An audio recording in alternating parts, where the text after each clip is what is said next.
Pierce O'Leary will be fighting Hovo Martirosyan. This is the clash for WBC International Super Lightweight title.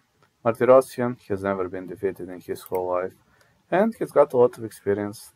Well, he's fighting out of gang, but he's got Armenian origins. He defeated Tony Rashid, Hassan Amzilay, Jan Marshallek, Robin Zamora, and yes, Belgium boxing scene is pretty much decent, but Pierce O'Leary is one level up.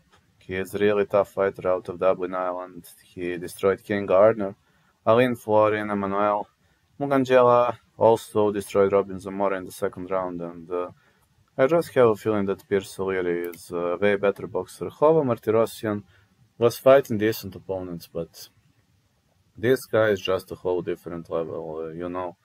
I believe Pierce O'Leary going to win. I'm going to say the fight will not go the distance, but I think Pierce O'Leary going to knock this guy out.